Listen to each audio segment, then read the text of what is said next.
नमस्कार। इस हफ्ते हम लोग और क्या बात भी कर सकते हैं सिवाय कोरोना के। कोरोना का प्रकोप आप देख ही रहे हैं किस तरह से फैला हुआ है। और ये जो हमारी सरकारें हैं, अखबारों में आप पढ़ेंगे तो ऐसा लगता है कि बहुत काम कर रही हैं। हमारे योगी साहब कह रहे हैं कि हर एक जगह जो अस्पतालों में बेड हैं उनकी संख्या दोगुनी कर दी जाए। सारे अधिकारियों को आदेश दिया जा रहा है कि कोई लापरवाही ना हो। अ, ऐसा बताया जा रहा है कि कोरोना के अलावा जो दूसरे रोगी हैं उनके लिए भी अलग से व्यवस्था की जाए इलाज की, क्योंकि बहुत बड़ा संकट ये है कि कोरोना के समय में जब लखनऊ का किंग जॉर्ज मेडिकल यूनिवर्सिटी का hospital, Balrampur hospital, Sanjay Gandhi PGI के हॉस्पिटल सब जब कोविड अस्पताल बना दिए गए हैं, तो कोरोना के अलावा जो दूसरे रोगी हैं उनको बड़ी दिक्कत आती है, क्योंकि उनका कहीं इलाज नहीं हो पाता। कहीं भी वो मरीज जाए तो सबसे पहले उनसे कोविड नेगेटिव की रिपोर्ट मांगी जाती है। तो कोरोना के रोगी भी परेशान हैं और गैर कोरोना वाले रोगी भी परेशान हैं, और चिकित्सा व्यवस्था पूरी तरह से ठप हो गई है। मैं सिर्फ कुछ उदाहरण देके आपको बताता हूँ कि स्थिति कितनी खराब है। आज हो गई है 21 तारीख। बात है 19 तारीख की। 19 तारीख को मुझे मेरे मित्र श्रवण दीक्षित का फोन आया कि उनकी पत्नी जो है वो भर्ती है लोहिया अस्पताल में। दोपहर में उनकी तबीयत खराब हुई, उन्हें भर्ती करना पड़ा, और उनको सांस लेने में दिक्कत आ रही थी। उन्होंने मुझसे कहा कि किसी डॉक्टर को कह दीजिए कि देख ले। मैंने डॉक्टर नुजहत हुसैन, जो वहाँ निदेशक भी रह चुकी हैं, उनको ईमेल मैसेज भेजा। सौभाग्य से उनका जवाब तुरंत आ गया कि मैं वहाँ डॉक्टर को कह रही हूँ। 7 बजे उनका फिर फोन आया कि अभी तक कोई डॉक्टर आया नहीं है। मैंने नुजहत जी को फिर संदेश भेजा, और ये कहते हुए भेजा कि मुझे मालूम है कि अस्पताल की व्यवस्था पे बहुत अत्यधिक भार आ गया है, और मेरी पूरी सहानुभूति है वहाँ के चिकित्सकों के साथ। कुछ देर बाद एक चिकित्सक जरूर आया उनके पास, लेकिन वो अपनी लाचारी व्यक्त कर रहा था। वो कह रहा था कि मेरे खुद के 2 सहयोगी डॉक्टर खत्म हो गए हैं कोविड से, तो मैं भी परेशान हूँ। वो महिला जो हमारे मित्र की पत्नी है, एक दिन तो रही अस्पताल में, लेकिन फिर तीसरे दिन सुबह 4 बजे उनका देहांत हो गया। और मेरी आज उन मित्र से बात हुई है, कल उनका देहांत हुआ।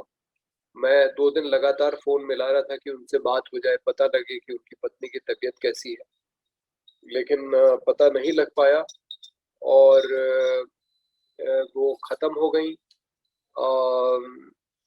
मैंने श्रवण जी से बात की तो उनका कहना था कि इलाज में लापरवाही हुई, क्योंकि डॉक्टर के पास समय ही नहीं था। इतने ज़्यादा मरीज हैं वहाँ कि डॉक्टर को फुर्सत ही नहीं है कि वो हर एक मरीज का ठीक से ध्यान रख सके। एक आरपी सिंह साहब हैं जो यहाँ जय नारायण पीजी डिग्री कॉलेज में पढ़ाते हैं।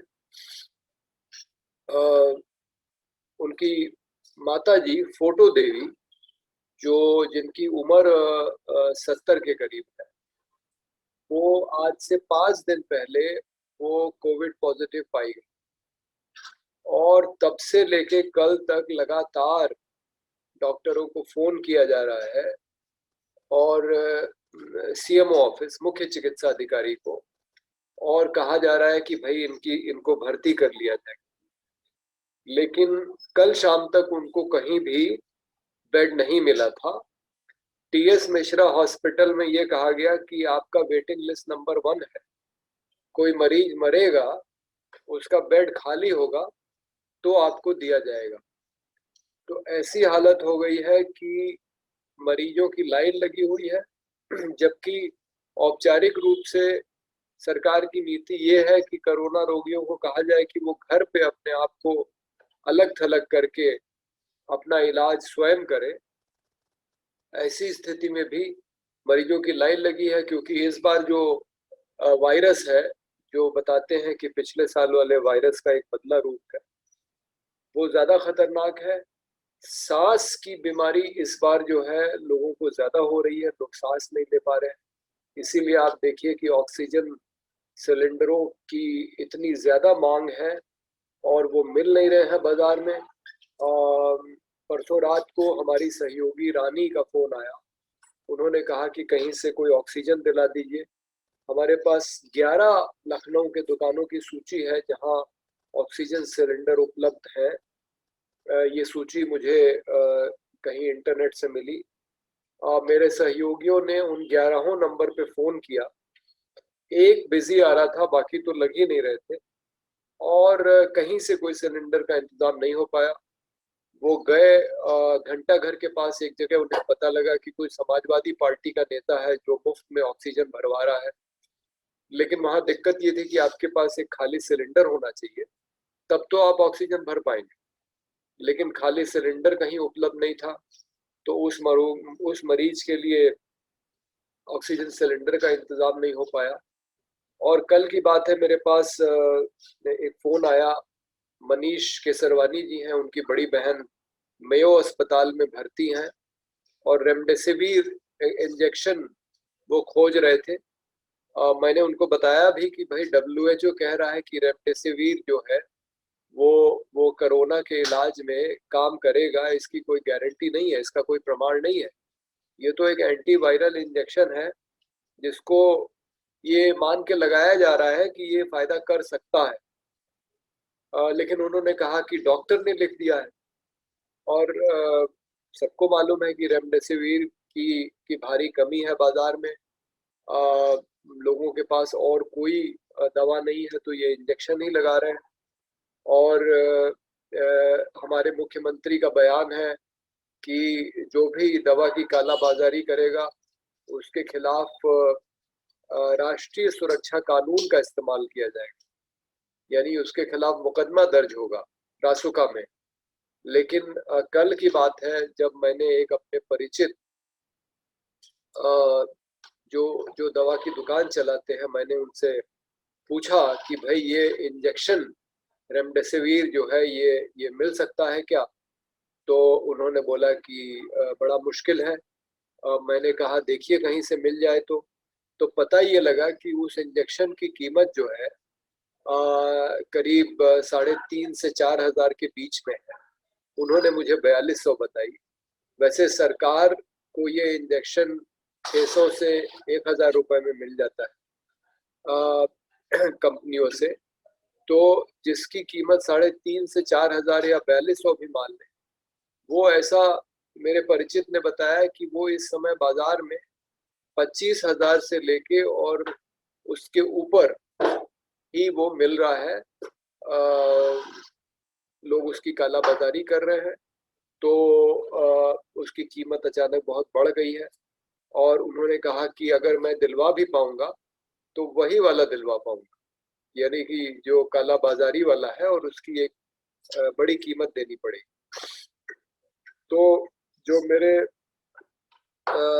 दूसरे मित्र हैं जिनकी बड़ी बहन भर्ती थी, वो इस बात के लिए भी तैयार थे कि वो ज्यादा कीमत देके और इसको इसको ब्लैक में ले लें। लेकिन हालत ये थी कि ब्लैक में भी वो इंजेक्शन कल उपलब्ध नहीं हो पाया। मेरे परिचित ने कहा कि मैं पता करके आपको बताता हूँ। मैंने कुछ देर बाद फोन किया कि भाई कुछ पता लगा? बोले नहीं नहीं, जैसे ही पता लगेगा मैं आपको खुद बताऊंगा। और मैं आपको ये बता दूं कि अभी तक उनका फोन नहीं आया, यानी कि वो इंजेक्शन अभी तक उपलब्ध नहीं हुआ है काले काले बाजार में। आप वो तो छोड़ ही दीजिए, कि वो उचित कीमत पे किसी दुकान पे मिल जाए। तो इस तरह से लोग परेशान हैं, दर-दर की ठोकरें खा रहे हैं।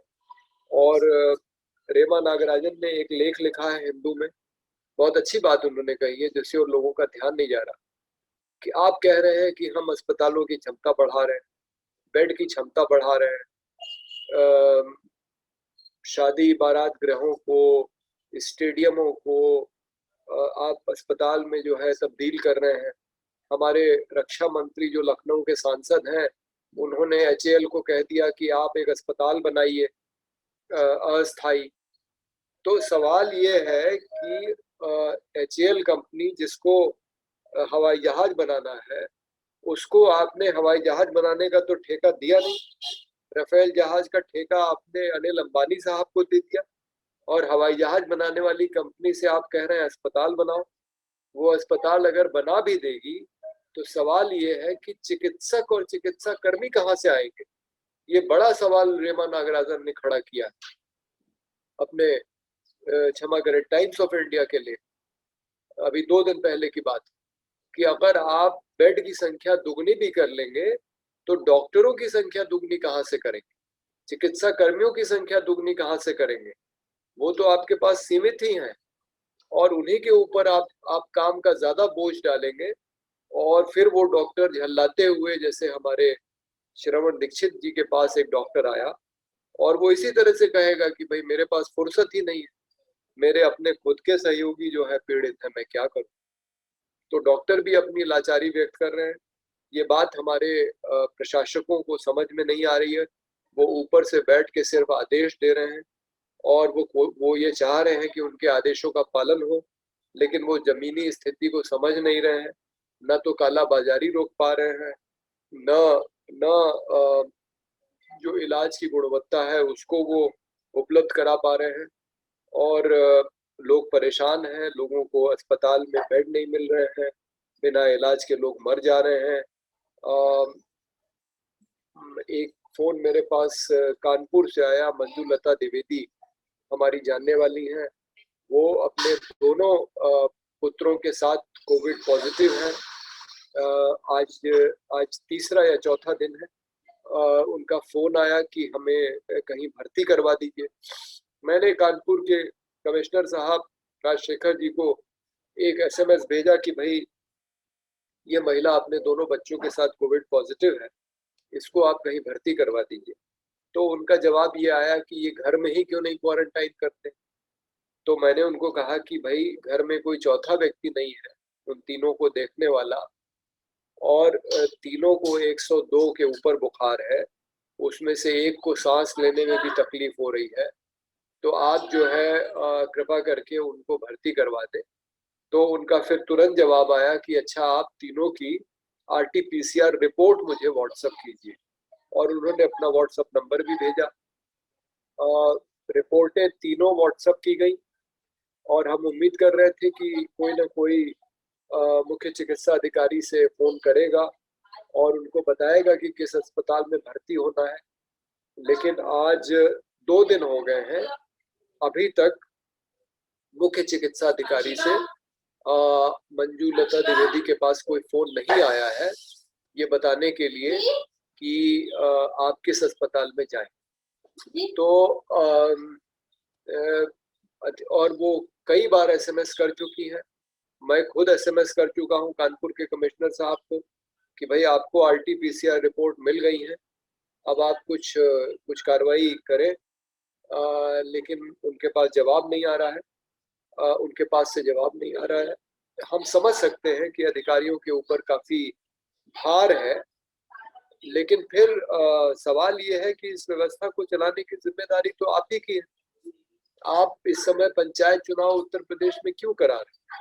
आपके तमाम कर्मचारी जो पंचायत चुनाव कराने में लगे हुए हैं, इस समय जरूरत ये थी कि उन सबको मुस्तैदी के साथ डटना चाहिए था कोरोना का सामना करने के लिए। अगर वो सारे अधिकारी जो इस समय पंचायत चुनाव कराने में लगे हैं, अगर वो उनकी ताकत इधर लग जाती कोरोना से निपटने में, तो हो सकता है कि स्थिति थोड़ी सी बेहतर होती। एकदम स्थिति तो नियंत्रण करने की स्थिति में सरकार नहीं है, और ये वो सरकार है जो पिछले 1 साल से वाहवाही लूट रही है कि उसने देश में सबसे अच्छी तरीके से कोरोना का सामना किया। योगी आदित्यनाथ की पीठ कभी नरेंद्र मोदी थपथपाते हैं और कभी यहाँ की जो राज्यपाल महोदया है आनंदीबेन पटेल वो थपथपाती हैं कि इन्होंने बहुत अच्छा काम किया कोरोना से निपटने के लिए। लेकिन अब वो खुद कोरोना के शिकार हो गए हैं, कोविड पॉजिटिव है, और वो भी इंजेक्शन लगाने के बाद। तो ये 3 स्तर की असफलता दिखाता है। एक तो ये कि इंजेक्शन कम से कम बीमारी को रोकने में प्रभावी नहीं है।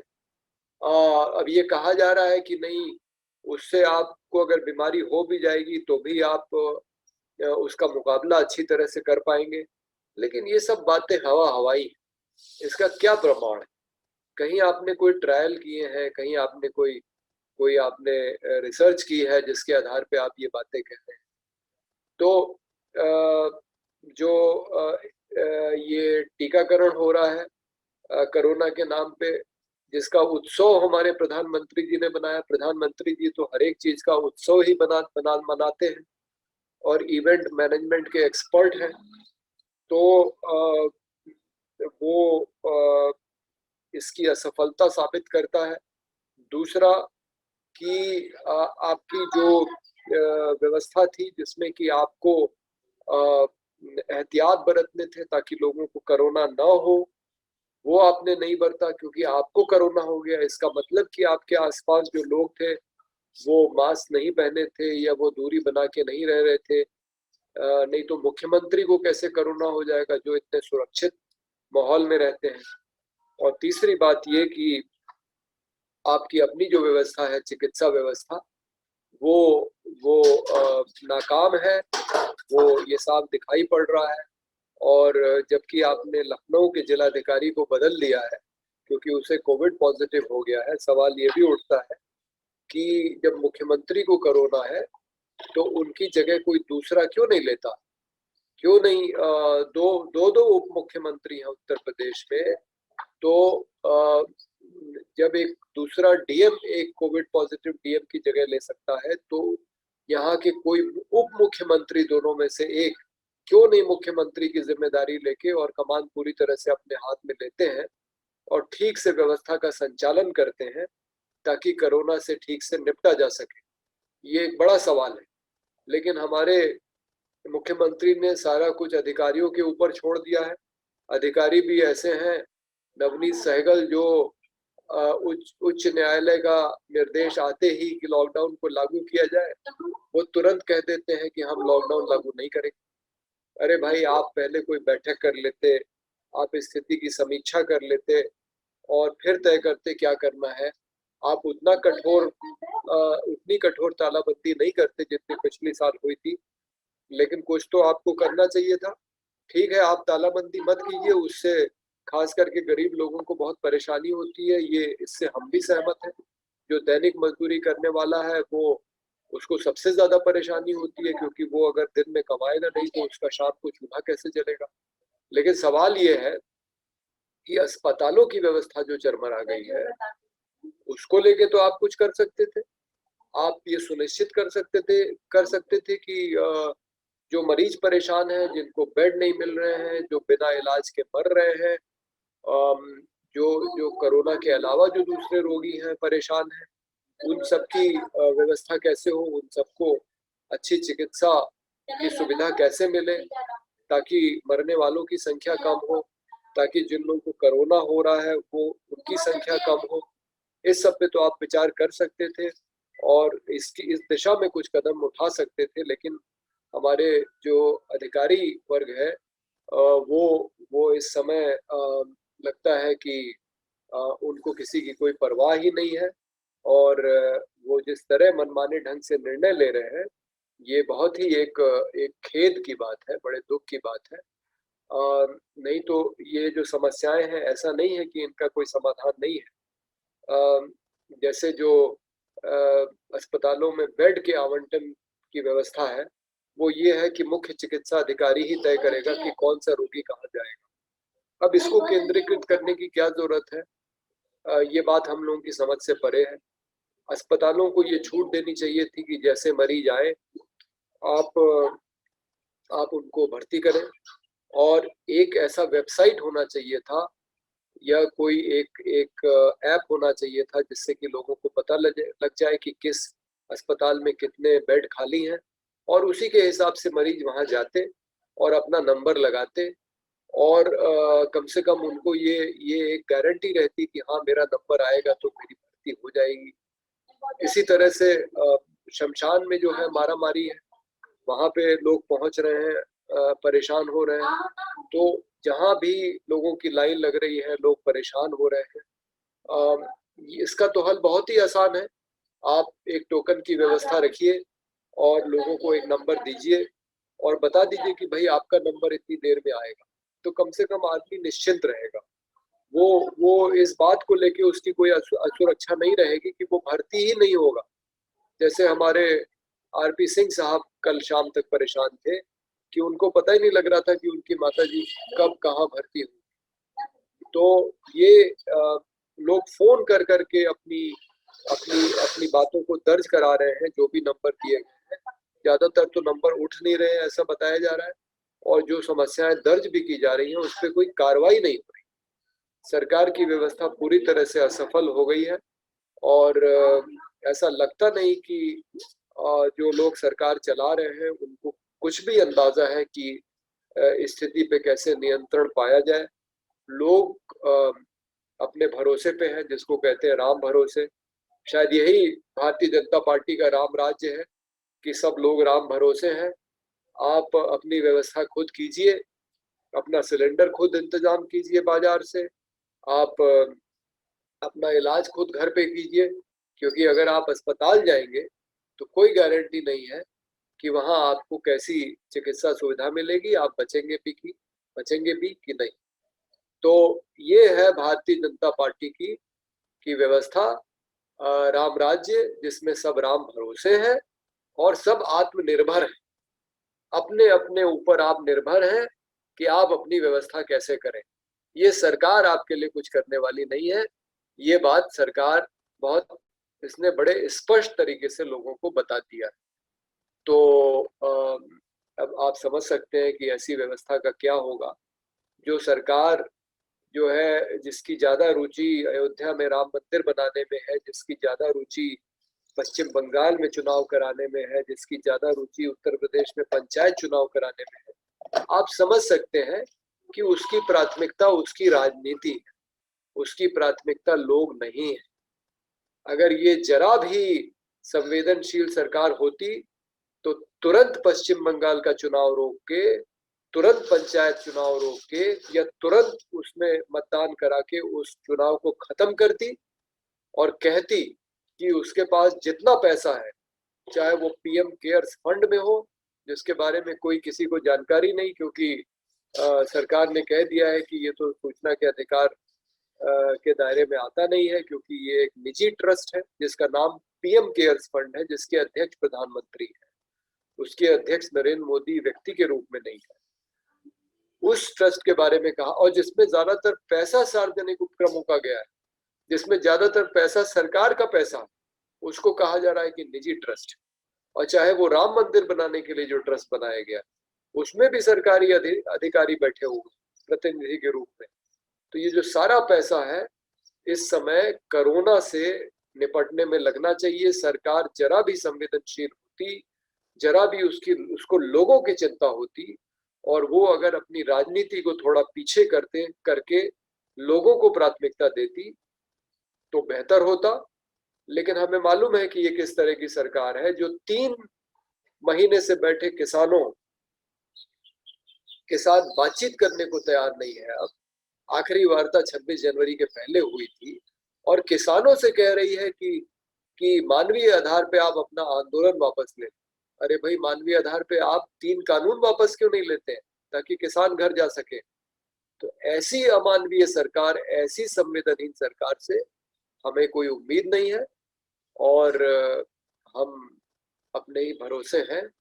अगर बच गए तो अपना सौभाग्य माने, और नहीं तो किसी न किसी तरीके से संकट जो है हमारे ऊपर है, आने वाला है, उसकी हम तैयारी करें, उससे निपटने के लिए इसके सिवाय और कोई रास्ता है नहीं। बहुत-बहुत धन्यवाद आपका।